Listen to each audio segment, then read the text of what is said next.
سلام بچه ها، حالتون چطوره؟ امیدوارم که حالتون خوب باشه. بچه ها، من تو این ویدیو یه کد DNS خفن واسه یه مودم و وای فای توی سیزن جدید پابجی بهتون معرفی کنم.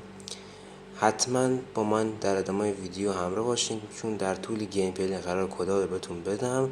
فقط یه نکته که وجود داره اینه که کدا رو توی دو بخش بهتون میدم، کد اول و کد دوم.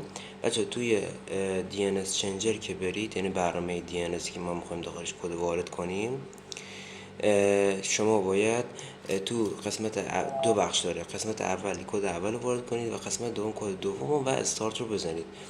اگه مشکلتون پیش اومد در تو کامنت ها اصلا بنویسید، سریع جواب میدم.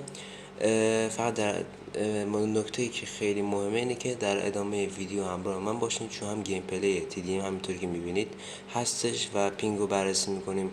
و همین که نکته بعدی که خواستم بهتون بگم اینه که بچه دقت کنید، دو تا کد بعد وارد کنیم و این دو تا کد رو توی دو بخش بهتون میدم. یعنی کد اولی که قرار توی گیم پلی بهتون بدم رو توی بخش اول، یعنی بخش بالایی وارد میکنید، و کد دوم که توی بخش گیم پلی بازم بعد از کد اول بهتون میدم هم توی بخش دوم وارد میکنید و استارت رو میزنید و ازش لذت میبرید.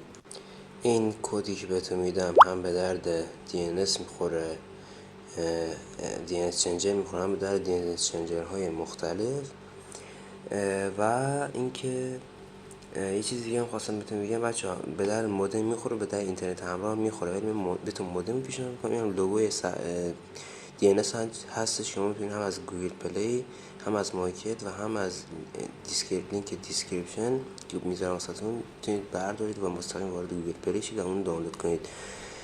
از DNS چنجرهای مختلف هم میتونید استفاده کنید، فقط بتونید یک کانفیگ وارد کنید اوکیه دیگه. حالا به طریق خودتون، ولی من بهتون همین برنامه‌ای که بهتون نشون دادم رو پیشنهاد میکنم دیگه. حرف نمیزنم، بریم تو ویدیو.